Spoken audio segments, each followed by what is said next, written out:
From Hollywood, California, the Lux Radio Theatre presents Loretta Young and George Brent in The Girl from 10th Avenue.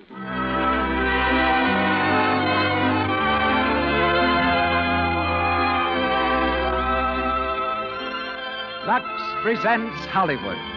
Once again, ladies and gentlemen, welcome to the Lux Radio Theatre. The theater made possible by your loyal purchases of those fine products, Lux Toilet Soap and Lux Flakes. Tonight, Loretta Young and George Brent bring you a play of strange romance, a drama of clashing environments, the love story of a girl who lived on the wrong side of the tracks, and of a man whose wealth and social position stood between them.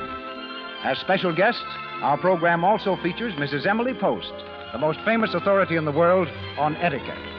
Louis Silvers conducts our orchestra. And now, your host, the producer of the Lux Radio Theatre. Ladies and gentlemen, Mr. Cecil B. DeMille.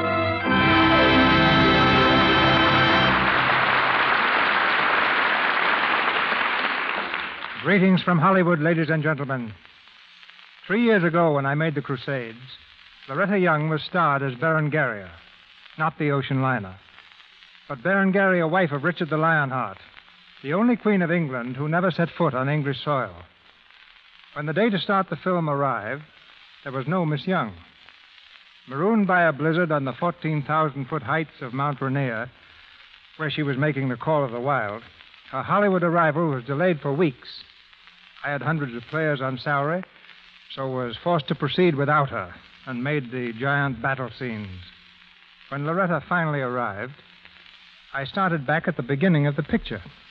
But unfortunately for me, the warfare had been so realistic that nearly all the players' costumes were ruined, so tattered and torn that not even Lux Flakes could restore them.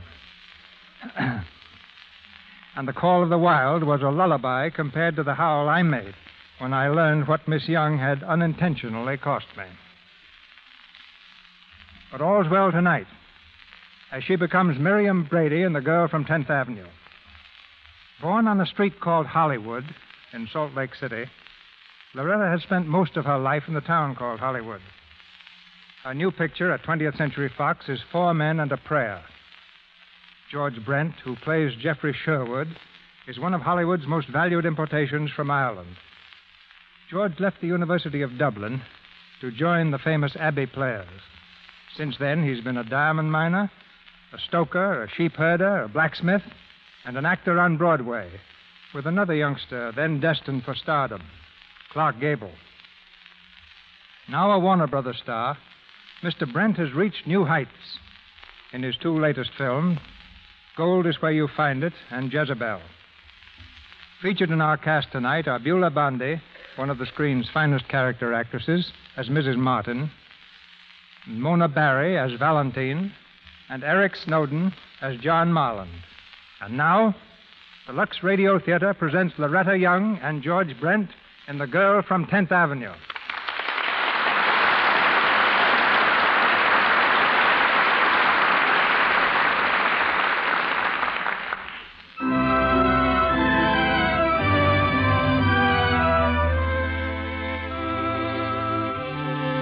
An invitation has been issued to the socially prominent of New York City.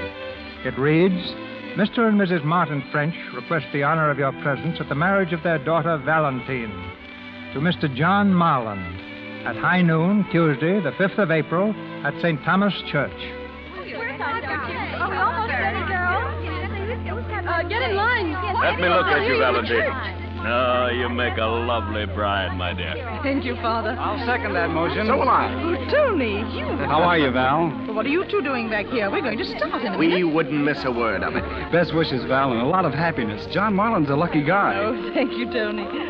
By the way, where's Geoffrey? I haven't seen him yet. Well, Geoffrey's not coming. Not coming? Why not? Well, that's a long story. It begins way back in 1804. Shut up. Oh. He can't come, Val. He has a pretty important case in court. In fact, it's the biggest case he's ever handled. Oh, I see. Of course, that's much more important than my wedding. We're ready, dear. Oh, I'm coming, Father. You can start any time you want now. I think Miss French is sore about something. Yeah, wouldn't she just love to have Geoff here? Then she could twist that knife she put in his back. Well, he isn't the first guy to get jilted. Did you try to reach him? I've been trying for a week. His butler doesn't know where he is. His office hasn't seen him for a month. He's on a case, all right. Bottle number 12. Open the door.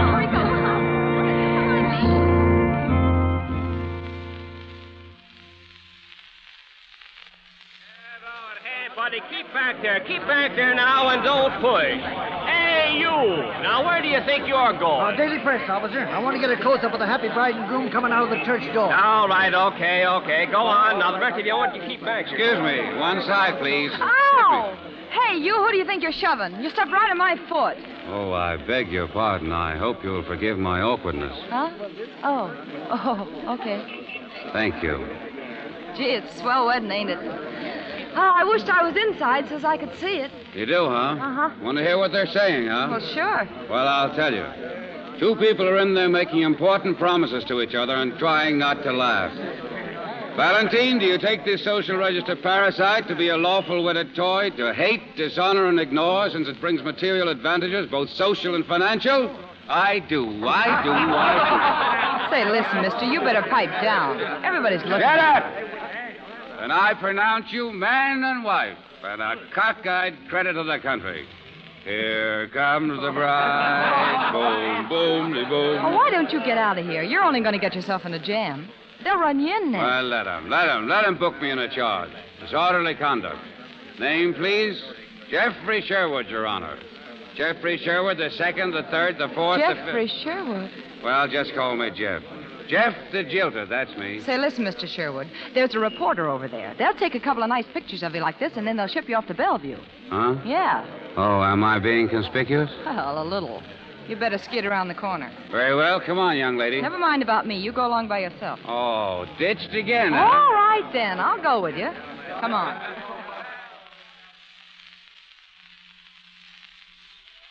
Boom, boom, de boom, boom, boom, de boom. Hey, haven't you boomed about enough of that? Oh, do you mind? Looking like a darn fool? Yes, I do. Well, did the lady walking up the center aisle of that church look like a darn fool? Why should she? Exactly. She paraded up the center aisle with a man she didn't love. Now you're parading with a man you don't love. It's very funny. Yeah, I'm doubled over. Come on. Where are we going now? We're going to get you something to eat. I suppose you remember how to eat. Uh-huh. Vaguely, yeah.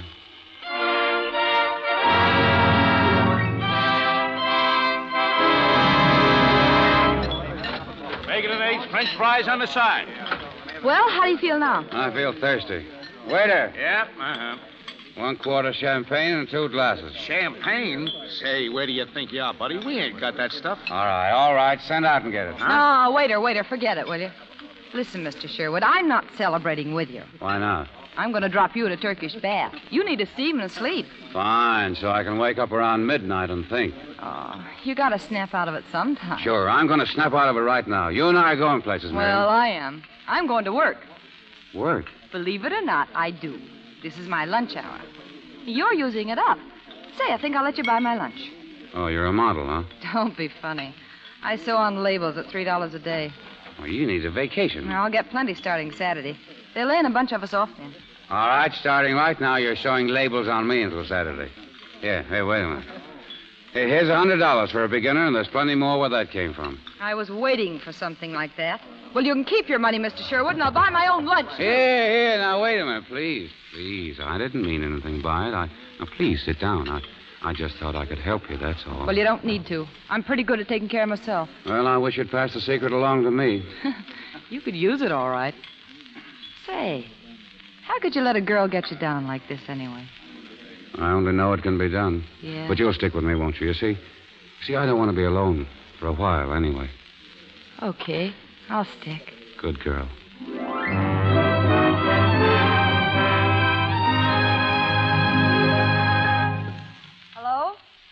Hello, is this Bryant 70643? Well, I want to speak to a Mr. Hugh Williams. Oh, well, Mr. Williams, you're a friend of Mr. Geoffrey Sherwood's, ain't you? Yeah, I found your number in a little book he was carrying. I just want to tell you that he's all right. Yeah, he's fine. I've been with him all day. What's... Oh, no, you don't know me. My name's Brady. Miriam Brady. Say, is there any special place you'd like him delivered? Oh, well, wait a minute. What's that number? Oh. Yeah, okay, I got it. I'll try to get in there, only right now he's kind of set on hitting all the night spots. Yeah. Hey, I gotta hang up now. He's coming this way. Goodbye.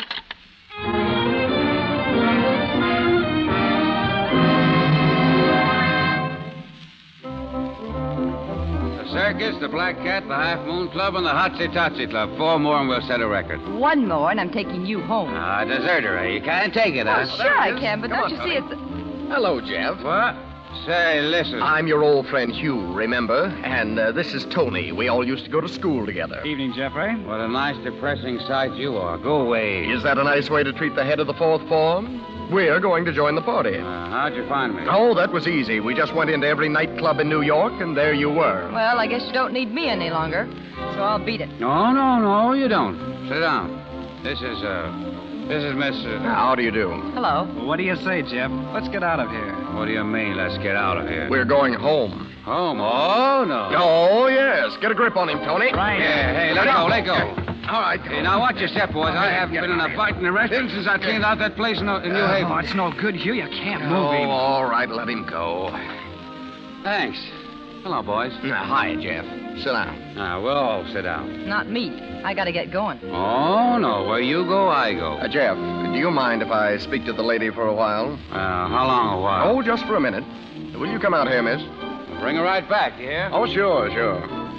Come over here, please. Well? I suppose you're the girl who called me earlier this evening. Yeah, that's right. I've been with him since around lunchtime. He's okay if you humor him a little. You seem to be pretty successful at that. Well, I guess I... Say, what's that supposed to mean? Nothing. Where'd you meet him? Outside of a church, and if you think it's been any picnic, you're crazy. You know, you can do me a big favor by taking him off my hands right now. I guess you mean it all right. I'm sorry. You better keep out of crowds till you can size people up right. I said I was sorry. Okay. I'll just sneak out. You'll be able to handle him all right if you take it easy. I don't know. I'm afraid if we try, he'll tear the place down. I'll tell you what we'll do. You take care of him alone. If you deliver him safe and sound to that address I gave you, well, we'll make it all right with you. Now, look, mister, I don't want anything. But he has got a big role. You better get it off him. I'm afraid I can't. But I'm glad you mentioned it. Anyhow, you know. Yeah. Mm-hmm. Thank you, Miss, what was it? Brady. I live at 234 East 16th. It's a sort of a working girls' club. Ring him up if you want. Gramercy 28249. I don't think that'll be necessary. We'll take a chance on you, Miss Brady. I'll take care of him.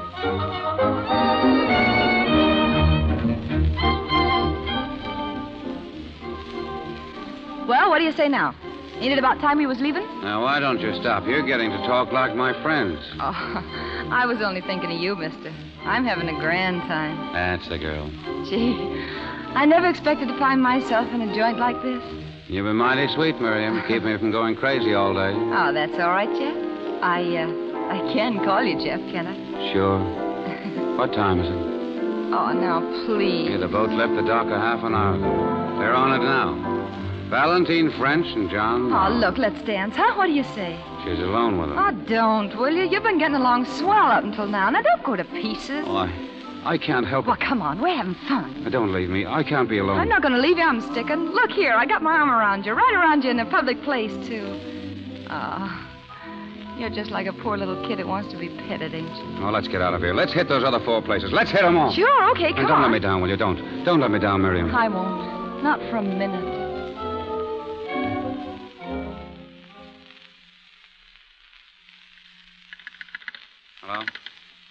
Hello? Good morning, sir. Desk clerk. Yeah, well, what I want to know is what desk clerk? Where am I? You're in the Lakewood Hotel, sir. Well, that's very interesting. I don't suppose you could tell me how I got here, could you? Yes, sir. You came late last night. Your wife brought you, sir. My wife? Did you say my wife? Yes, sir. She brought you about 3 o'clock. Good morning. Come in, please. Come over here. What happened last night? Did I marry you? Yes. Oh, the end of a perfect day. Oh, I tried to talk you out of it. Honest, I did. But you kept insisting, and, well, I guess I was sort of crazy last night, too. Well, that's fine. Oh, I'm sorry. But you'll find the marriage license on the dresser, and there's a note I wrote to you this morning. Note? Yeah, it just says that last night when you married me, you didn't know what you was doing, and so I give up all claims to you. Gee, you're a lawyer. You can get an annulment, can't you? Yeah, I guess so. And your money's under the pillow. We didn't blow so much. I let you hand the court clerk $25 because you got him up at 2 in the morning. You wanted to give him $100. And the taxi driver got 10 for being a witness, and the taxi bill was $16.50 and... Oh, well, here, you better count. Yeah, well, let's avoid mathematics for a while, shall we? Oh, I'm sorry, Mr. Sherwood. And if you'll study our marriage license, you'll discover that my first name is Geoffrey. Oh, well, I brought you some orange juice. Here, you better drink it. Oh, thank you. Well, you've certainly been taking excellent care of me, Miriam. Well, you needn't rub it in. Get rid of me any way you like. I don't want anything. Here, I don't even want this thing. Did I buy you a wedding ring? Yeah, from the court clerk. He keeps them for suckers like you. Oh. Well, would you mind saving it? It's valuable as evidence. No, I don't want any hold on you. Well, then why did you go to all the trouble of marrying me? I told you I was crazy. I felt sorry for you. Yeah, I'm beginning to remember. Gee, you were getting awful, brooding about those two on the boat. You said only I could keep it off your mind. And you kept begging me to stick to you, and, well, I got the dumb idea that you really needed me. So when you asked me to marry you, it sounded swell. And when we got here, you fell asleep crying in my arms. Well, I guess all I can say is I'm sorry. Why, you probably kept me out of the river last night. Not that it makes much difference. Well, you don't have to talk like that. This'll all be washed up in a few weeks. You'll have forgotten her, and me, too. I won't bother you. You better go back to New York where your friends can look after you. You go if you like. I'll be quite comfortable here. Oh, I get it. You want to stay here alone so you can carry on the way you did yesterday. Oh, I'd be delighted to have you with me, but you'd be better off not. The day after tomorrow, you call on Mr. Howard Case, New York City Bank. He'll have something for you. I told you I didn't want anything. This is the first time I've seen you as yourself, Mr. Sherwood, and now I can tell you. You can't take it. I'm afraid I can't, so why bother? Oh, no, I didn't mean that. Your nerves are all shot. You'd see it different. Get yourself into some kind of shape, and you'll realize you never really loved that Valentine dame. Now, take Why, it easy. Listen, you were crying on my shoulder last night, but you didn't know what you were crying about, and that's straight. Well, you didn't know what you were crying for. You'd forgotten her. So what? Well, keep on crying if it makes you feel better. You'll come out of it. Cry all you want to. On your shoulder? Sure, if you like. Oh, I'll stay with you till you get normal again. Well, what makes you think I ever want to be normal again? Well, you can give yourself a chance, can't you? Listen, I'll tell you what. Let's get on a bus or something and go up to the Adirondacks. Oh, gee, it'd be swell up there now. We could get a cabin somewhere. Maybe on a lake. We could cook our own meals, and I wouldn't bother you. And in a few weeks, you'd be a new man. Then what? Well, then goodbye, same as here. Oh, I couldn't do that. But why not? Well, because it isn't fair to you. Well, don't worry about me. Tell me honestly. Huh? Do you like me? Well, I suppose I like you a little, or I wouldn't want to help you. Well, you're my wife, remember? Yeah. For a while, anyway. I'll stay with you while you need me, and then we quit. Friends. All right, I'll do it. And I think it's pretty swell of you, too. And you won't regret it, Miriam. No, I won't. I'm sure I won't.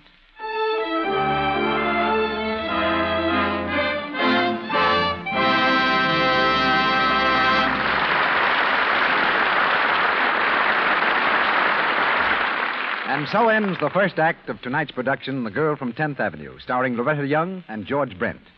Before they return in the second act, we would like to bring you, in our brief intermission, a few excerpts from a unique kind of diary, a musical diary kept by a young lady named Jean, who is in love with a young man named Bill Brown. The diary opens with Jean tired at the end of a long day at the office.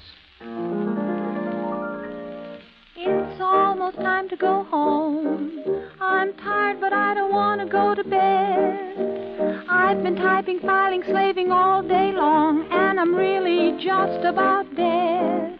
But Bill is coming up tonight. Lucky I know what to do. A Lux toilet soap bath will set me right, make me feel as good as new. An hour or so has elapsed, and Jean sings another song as she dresses after her bath, getting ready to go out with Bill. Hi-ho, hi-ho, it sure is good to know you're fresh and sweet from head to toe. Hi-ho, hi-ho, hi-ho, hi-ho, hi-ho. With Lux Lux, it's just a snap. My Lux soap bath beats a beauty nap. Hi-ho, hi-ho. Jean is singing the last song after she's returned from her date with Bill and is getting ready to go to bed. I clean my face so thoroughly. No cosmetic skin for me. I use Lux toilet soap and then put out the lights and go to sleep. Active lather always scores. No danger then of choking pores. I use Lux toilet soap and then put out the lights and go to sleep. Bill asked me to be Mrs. Brown. He said he thought I was perfection. I laughed but did not turn him down. I owe my thanks to my complexion, so Mrs. Brown will also be careful of her skin, and she will use Lux toilet soap and then put out the lights and go to sleep. Well, you've all guessed by this time that Jean is one of those clever girls who follow the lead of 9 out of 10 Hollywood stars. These smart girls use Lux toilet soap to protect their complexion, to guard against the choked pores that cause dullness, tiny blemishes, enlarged pores, cosmetic skin. They use this fine complexion soap as a bath soap, too, because its active lather ensures daintiness, leaves skin really fresh, delicately fragrant. Our producer, Mr. DeMille. We continue with The Girl from 10th Avenue, starring Loretta Young and George Brent, with Beulah Bundy and Mona Barry.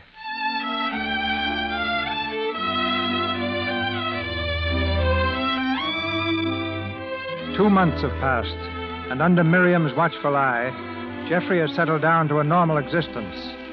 And yet there's been no mention of divorce.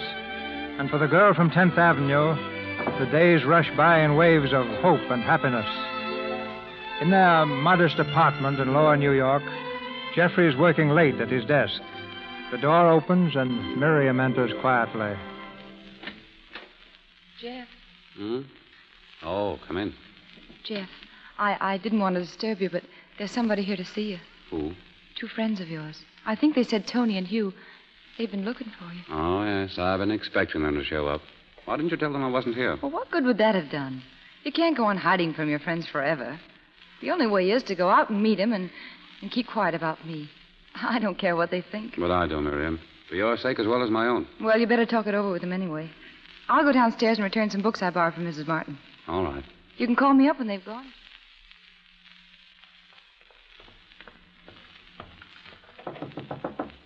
Come in. Good evening, Mrs. Martin. Well, hello, darling. Mrs. Martin, I was wondering, can I visit with you while Geoffrey sees his friends? May you? Oh, of course you may. That's right, may I. I always forget. Sit down, Miriam. Thanks.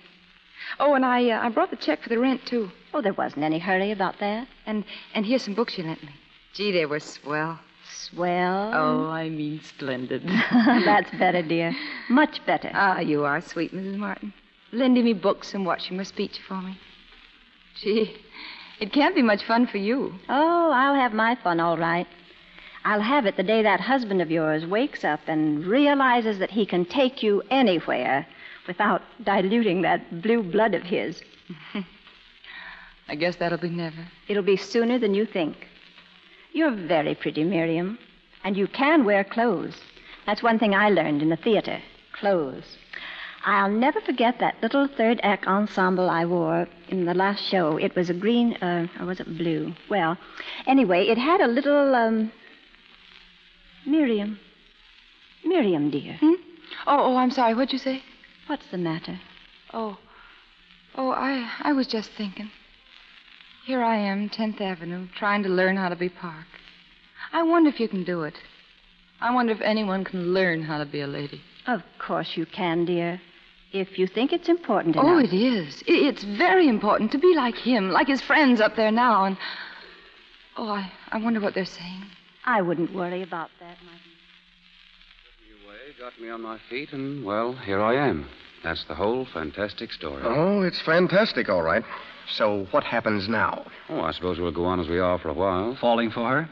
Oh, my falling days are over. But she's amusing. She keeps my feet on the ground. Suppose I'd be under the daisies by now if it weren't for her. Gratitude. Maybe. But I want to keep her happy while I can. Oh, it's only a matter of time, and you'll be sick of the sight of her. Then she let me go without making any trouble. Of course, I'll see that she never wants for anything. That's very touching. Oh, Geoff, why don't you use your head? You can't lead this kind of a life indefinitely, avoiding your friends, giving up everything that ever meant a darn to you. By the way, what about the firm? Do they know? They'd be enchanted with this setup. Especially as my chief drag with them was my social connections. Well, I've resigned. No. My last act of bravado before I became a good citizen. Resigned. Well, why not? What's a little thing like a future? Oh, I'm in oil right now. Uh-huh. I'm the New York representative for a couple of new gushers. A substantial bunch of money seems to be imminent. And just to prove to you boys that I'm not avoiding you, you'll find my office address on this card. Thanks. I imagine this might interest Valentine. I doubt it. I suppose you know she's back from Europe. No, I didn't. Oh, she rings up every day to ask if you've been heard from. Why? Anxious, I suppose. Oh, is she? Well, maybe you better relieve her mind.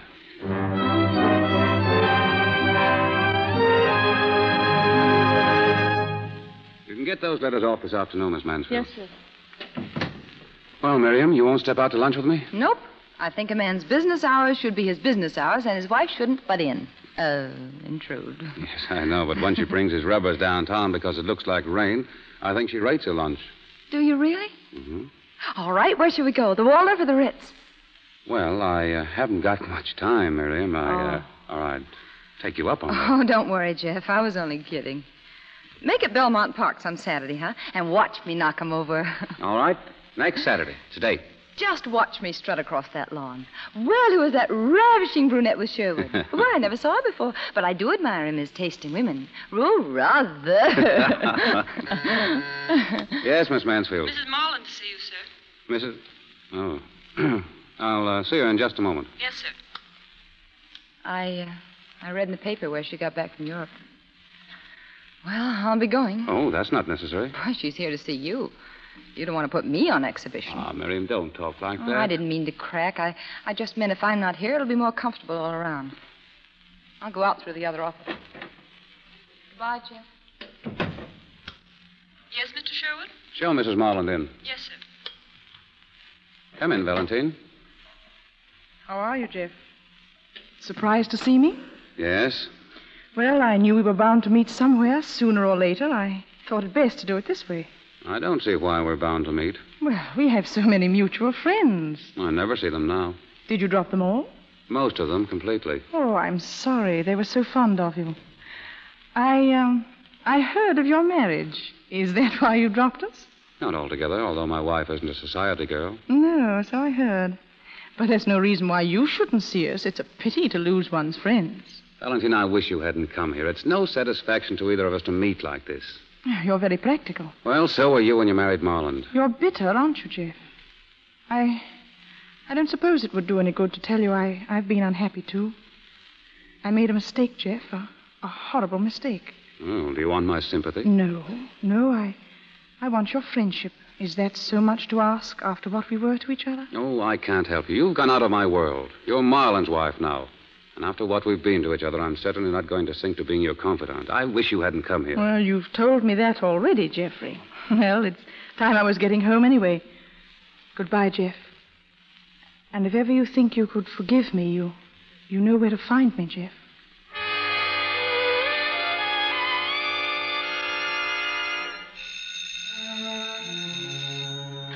Hello? Is Mrs. Geoffrey Sherwood there, please? This is Mrs. Sherwood speaking. Mrs. Sherwood, this is John Marland. I'd like very much to have a talk with you. It's rather important. Why, yes, of course. Will you meet me at the Municipal Art Galleries this afternoon at 2 o'clock? 2 o'clock? Yes, I'll be there, Mr. Marland. Oh,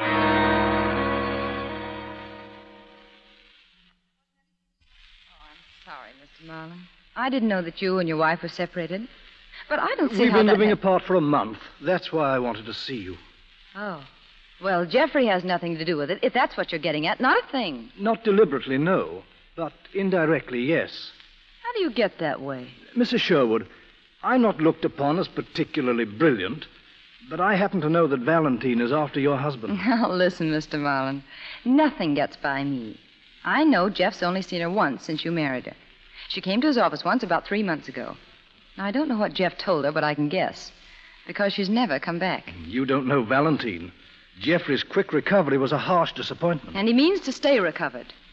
Why, what do you suppose he stays away from all the places that he and she used to go to for? On account of me? Don't be silly. I begged him to go without me. But he won't. It's so he won't meet her. Oh, he's on to her, all right. Is he? Yes.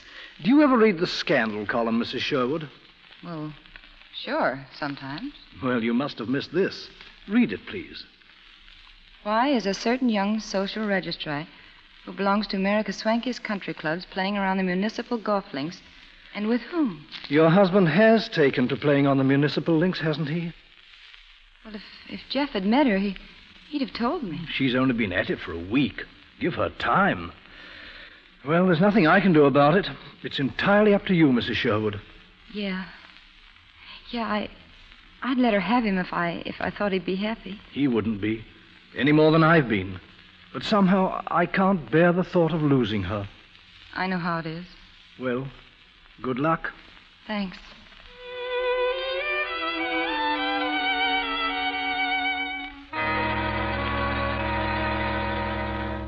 Want some more coffee, Geoff? No, thanks.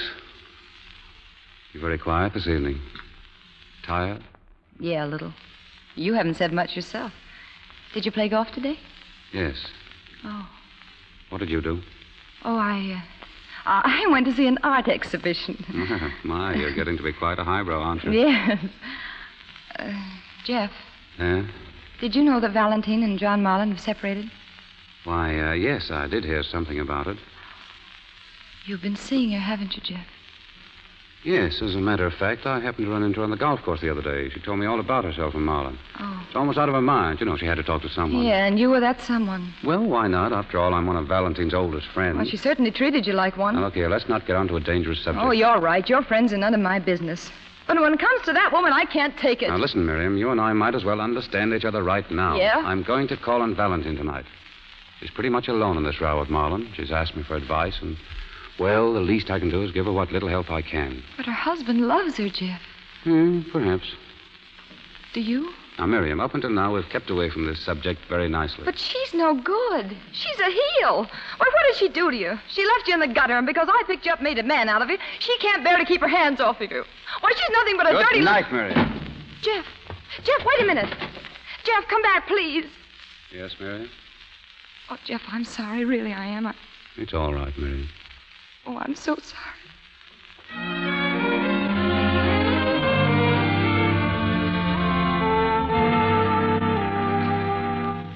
Hello? Hello, is this Mrs. Marland's house? Yes, this is the Marland residence. Well, I'd like to speak to Mrs. Marland, please. Who is calling, please? This is Mrs. Geoffrey Sherwood. One moment, please. Hello, dear. Oh, come in, Mrs. Martin. I'm calling that woman. She'd been trying to see Geoff. My dear, you... Hello? Wait a minute. Yes? I'm sorry, madam, but Mrs. Marland can't talk to you. Oh, I get it. You mean she won't, huh? All right, then you can tell her this for me, that if she doesn't... Give me that phone.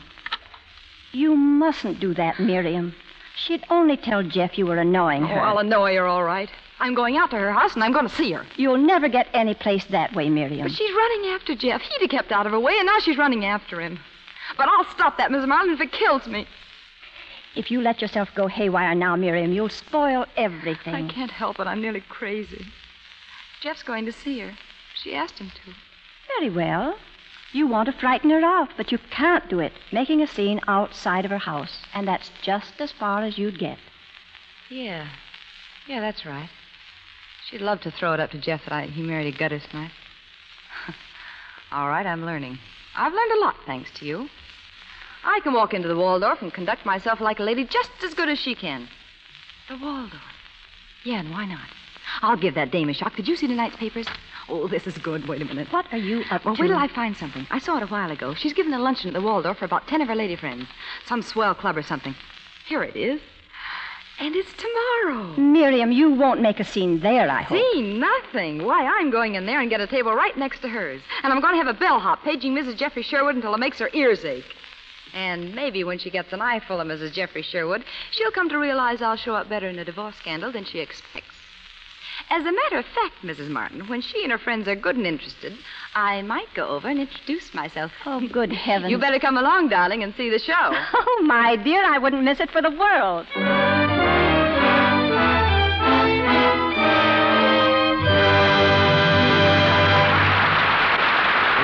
for station identification. This is the Columbia Broadcasting System.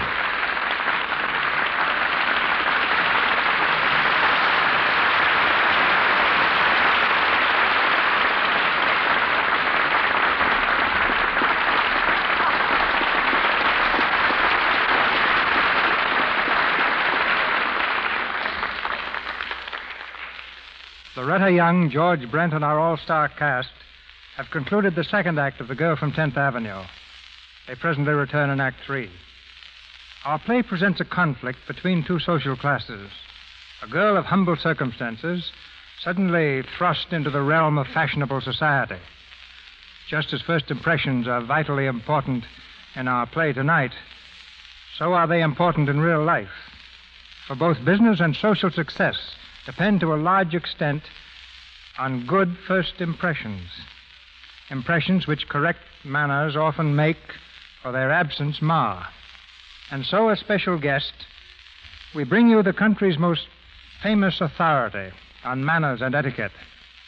A woman who appreciates not only the little niceties, but who realizes that true breeding means more on to the kind of human being you really are than upon any of the rules of good social behavior.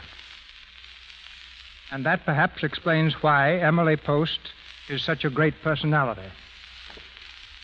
For a quarter of a century, one of Manhattan's charming hostesses, she's also a prolific author.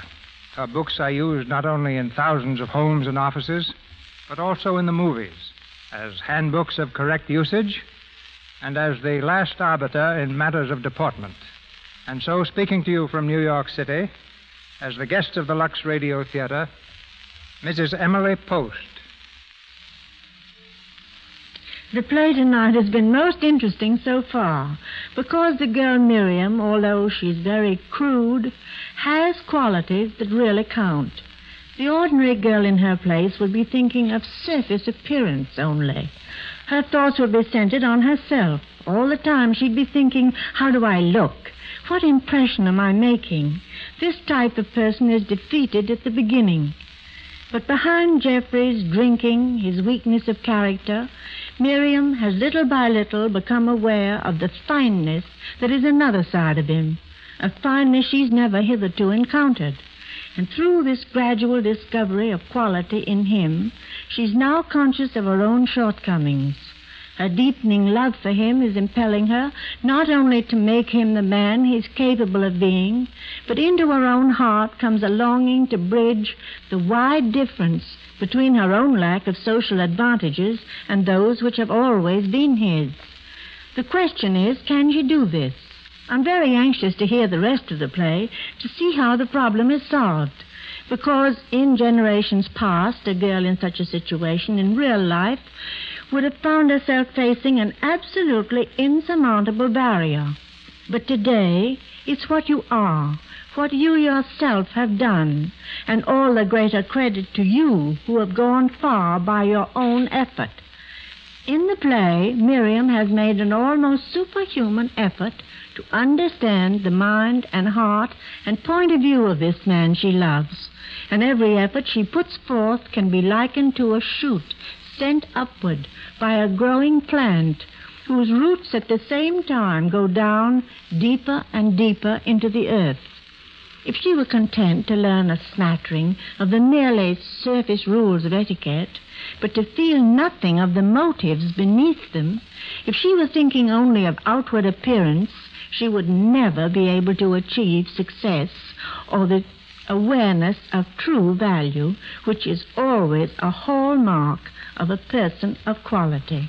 Well, Mrs. Post, that is very encouraging indeed. But I wonder if you would give us just a few details of the most common faults in etiquette. If you mean rudeness, there are two. The great American rudeness is the discourtesy of the hostess who serves herself first. After all, the dish of honor has been prepared for the guest of honor and not for the hostess to gouge a hole out of it herself. And the little American rudeness is putting Mrs. before your signature at the end of a letter. This is the same as saying, my social position is higher than yours. Thank you, Mrs. Post. Thank you. I've loved being on this program. You know, I always listen to it. And you know, Mr. DeMille, Lux has been in daily use in my own house for many, many years.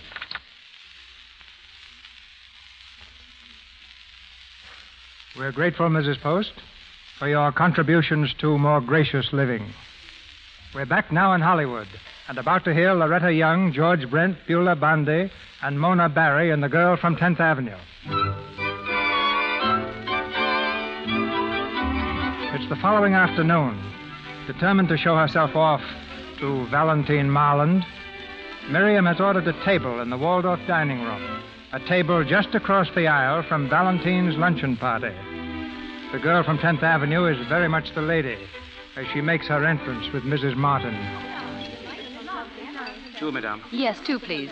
We've ordered a table. Mrs. Geoffrey Sherwood is the name. Yes, madame. This way, please. Head way up, darling, and walk slowly. How's this? Splendid. Hey, there she is. Don't nudge, darling. Where? There. Right over there near the palm. See her? She's the one with the awful hat. Yes, I see her. Oh, I guess this is the table you ordered, huh? But it's behind her. I ought to be facing her. All the better.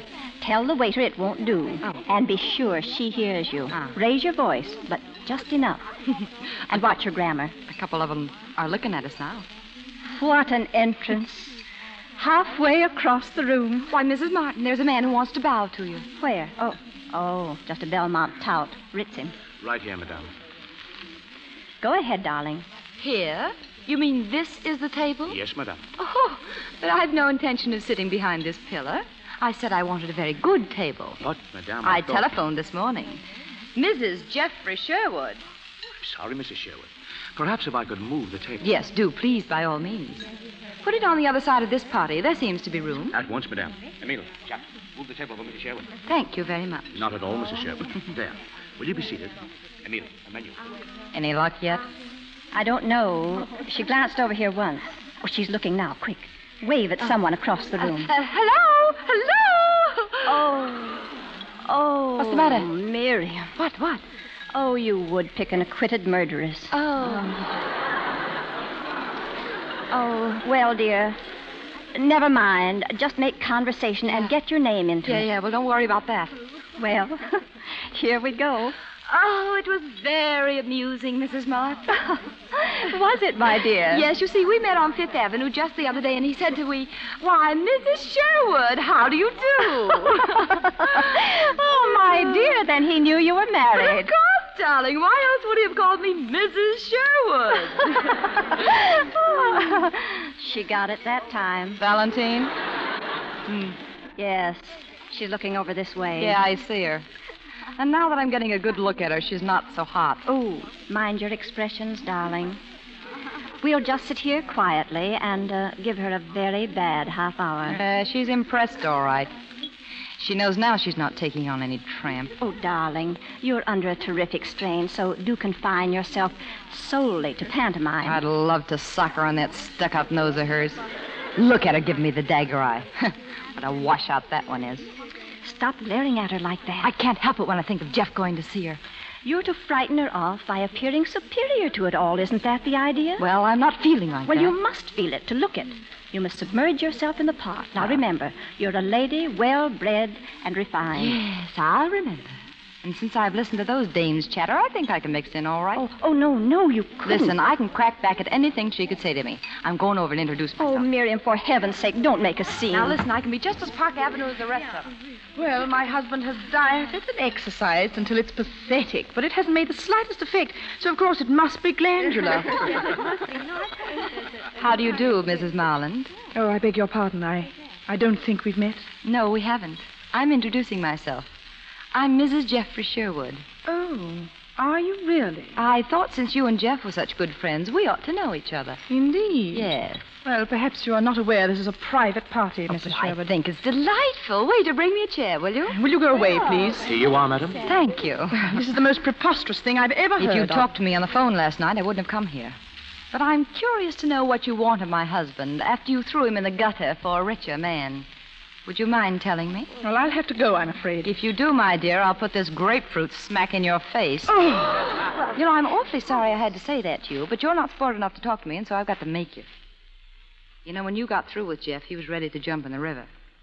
You'd probably have felt flattered if he had.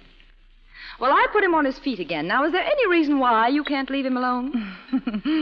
Perhaps he feels he belongs among his own kind of people, my dear. When Geoff feels that way, he can go, and he knows it. But I don't intend to have him stolen from me, and especially by you. You haven't the slightest idea what you're talking about. Oh, yes, I have. He wouldn't have gone near you of his own accord. You looked him up, and then you played on his sympathy. Why, you miserable little street You need his help, do you? Because that good-natured husband of yours, whose money you're spending, abuses you? Why, you horrid little blackmailing... You wouldn't like to throw grapefruit, would you? You miss me, darling. You know, sometimes I do that, but I have a much better aim. Good afternoon, ladies.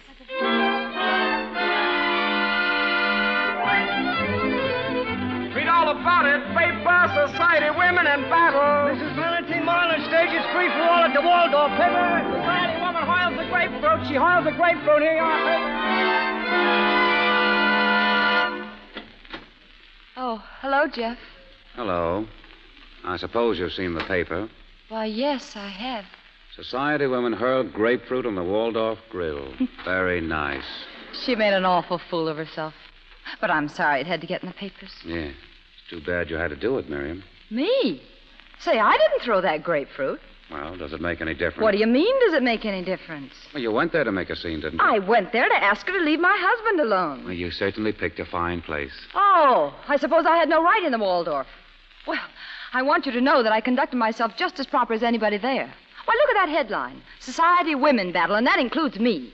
They took me for a society woman, too. Say, she's the one that made a fool of herself. You can ask Mrs. Martin. I never even once raised my voice, and I... Oh, I suppose you've been talking it over with her. Yes, I have. Well, aren't you going to hear my side of it? I think you ought to before you get sore. I'm not sore, Miriam. I've thought this thing over very carefully. Yeah, with her. Well, I can't see that matters. You talked me over with her as if I was some sort of a freak in a sideshow. Well, how about talking her over with me? I might give you a few tips, too. No, but I'm in the wrong class, even if I don't sling grapefruit at people in public. Do you think that's fair, Geoff? Why don't you hear my side of it?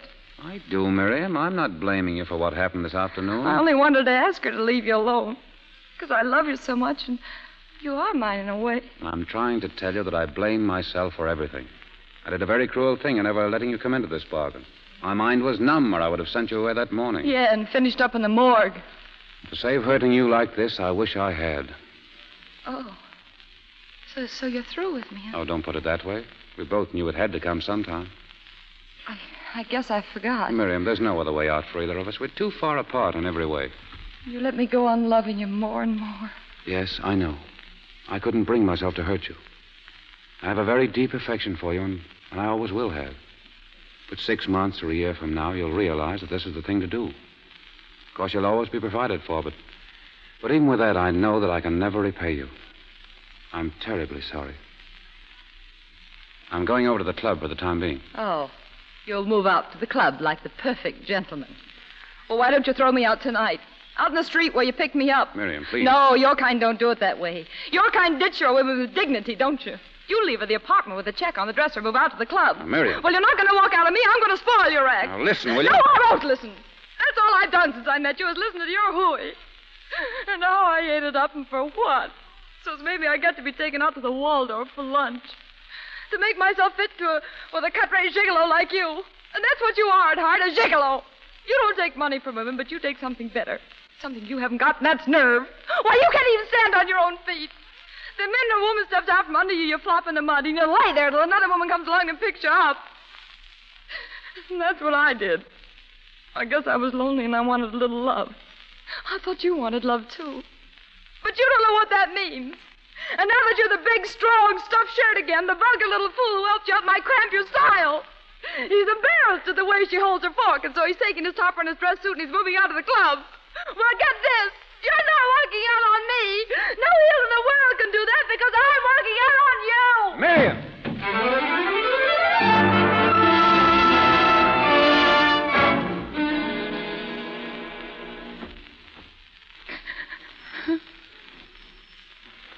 Well, I don't know, Mr. Sherwood.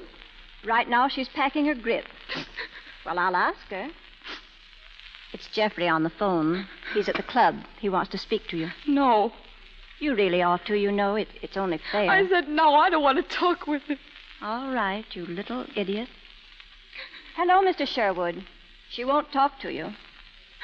Reason? Well, I've reasoned with her till I'm blue in the face, but it's no use. Personally, Mr. Sherwood, I think you spoke your little piece at the wrong time. Good night. Poor boy. He sounded as if he might be drinking. Yeah? Well, she could nurse him out of it this time.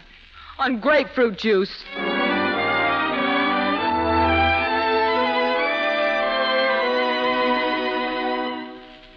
Well, for heaven's sake, Geoffrey, sit down. Pull your chin up, darling. What's the matter with you? Oh, I've been trying to reach her all night. She won't even speak to me. Well, I think that settles the whole thing beautifully, don't you? As a matter of fact, I don't see what you have to speak to her about anyway. What did you want to speak to her about? What? Oh, well, I don't know. I just wanted to speak to her, that's all. After all, I do owe her something, you know. Do you? Well, pay her off, darling, and consider yourself well out of it. I'm sorry, Valentine, but it's not quite as casual as that. We're married. Maybe you don't think that's very important. Well, you needn't raise your voice, Geoffrey. Oh, I'm sorry. Oh, darling, what's the matter with us? Why are you letting this thing annoy us? Come here. We're going to be happy, Geoffrey. After all this mix-up, things are going to straighten out at last. She'll get a divorce, and John's going to give me one. He's coming here this evening. He's, what for? Well, talk things over. We have to make a few arrangements. Well, did you tell him I was going to be here? Of course not. Why should I? Well, you knew I was going to be here. Oh, darling, don't be so naive.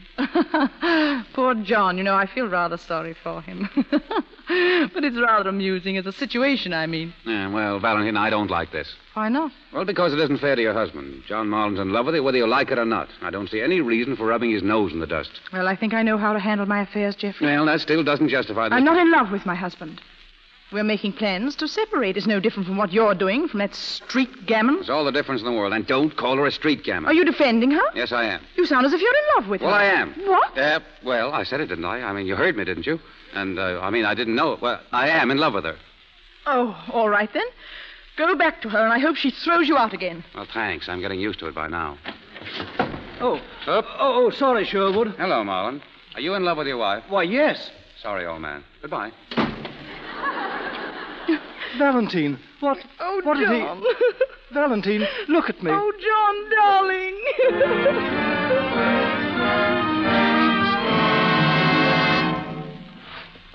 Who's out there? Who is it? Shh. It's I, Mrs. Martin. I'm out here in the hall. Why, Mr. Sherwood, what in the world are you doing sitting on the floor? It's 5 o'clock in the morning. Wouldn't you know about that? Oh, sure. I know it. I was just waiting for Miriam to open the door to get the milk. Then I'm going to force my way in. Well, you're too late. She spent last night at a hotel. She's catching the morning train for Reno. Reno? She can. Great Lakes Limited, leaving on track 4. Great Lakes Limited. Here you are, miss. On to Chicago and straight through to Reno. Thank you. You'd better hurry, miss. Great Lakes Here, quick, give me a Limited. ticket. Yes, sir. Where to? Chicago, Reno, Great Lakes Limited. Sorry, sir, but you're too late. The gate's just closed. It's what? Take the next train, sir? Yeah. No, forget it. The Albany Special, leaving on track 6.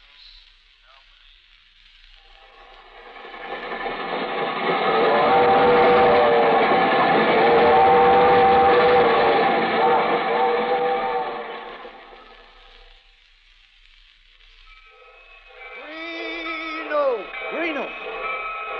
Care your grip, miss? Yes. Hotel Reno, please. And where can I send a wire? Right over there, miss.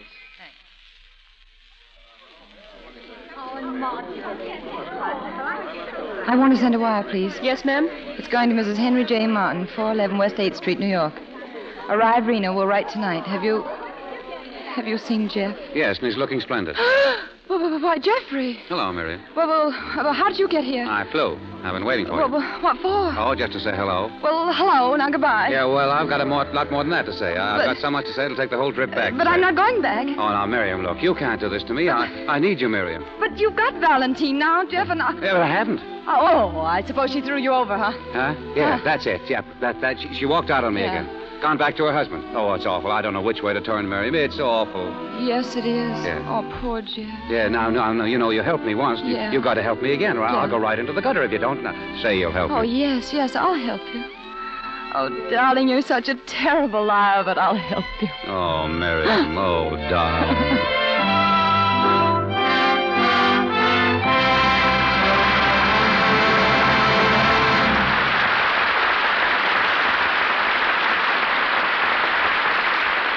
We say goodbye to the girl from 10th Avenue and raise our curtain once again to bring back Loretta Young and George Brent as themselves.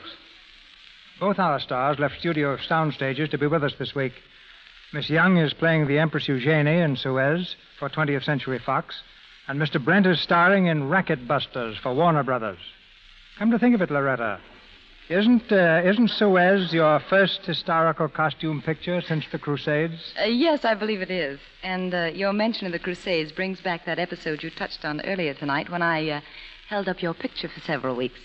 If you remember, all I said, or rather all you said when I finally arrived was, I don't know whether to kiss you or kill you.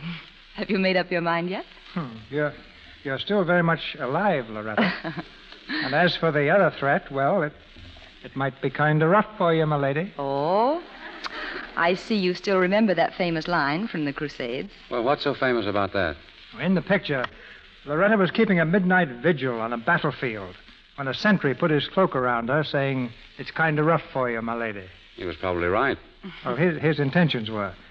But kinda hardly fitted the 12th century. We didn't mind it so much in America, but when we showed the film in England, that speech brought such a laugh we had to cut it out. They tell me the English have adopted the phrase as a slang expression. And rapidly switching the subject, George, tell us, how are you and the airplanes doing these days? Well, we've practically severed relations, Mr. DeMille. I haven't done any flying in months. Seems the studio would much prefers to see Brent on the ground. But I'm glad you brought up the topic because it gives me a chance to say a word on behalf of Airmail Week. Oh, go ahead. A word very appropriate, George, right now. Well, yesterday was the 20th anniversary of the first airmail route in the world. It ran between New York, Philadelphia, and Washington. And during the next 5 days, the country is observing National Airmail Week. And so for the Post Office Department, I'm glad to remind all our listeners that the remarkable developments in the airmail service today place the whole country in what might be called one postal neighborhood. Now, for 3 cents more, the 3,000 miles across the continent are reduced to almost a local route. And I think that's a pretty remarkable achievement. And we can't say too much for the men who made it possible. And while we're in the boosting mood, Mr. DeMille, I'd like to say something about another national institution, Lux Soap. It's a grand complexion care and one that I use every day when I'm at the studio and at home. There's nothing finer, in my opinion, for a fresh, smooth complexion. I've enjoyed being here tonight tremendously. And to you, Mr. DeMille, and all of our listeners, my thanks and good night. Good night, C.B. Good night, Loretta. Good night, George.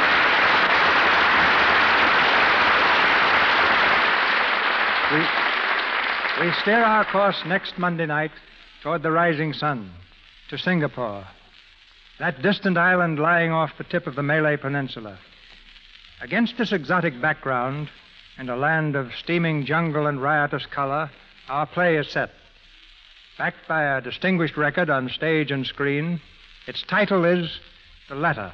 Its author, W. Somerset Maugham. And starring in The Letter, making her first appearance since her return from England, you'll hear that beautiful and brilliant actress, Merle Oberon. And co-starred Walter Brennan, Ralph Forbes, and Nigel Bruce.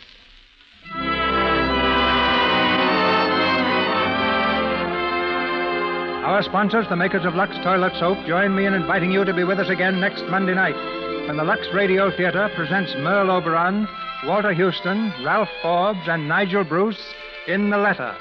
This is Cecil B. DeMille saying good night to you from Hollywood. Louis Silvers appeared through courtesy of 20th Century Fox Studios, where he directed music for the new Jane Withers film, Rascals. Heard during tonight's performance was High Ho from Snow White and the Seven Dwarfs. This is the Columbia Broadcasting System.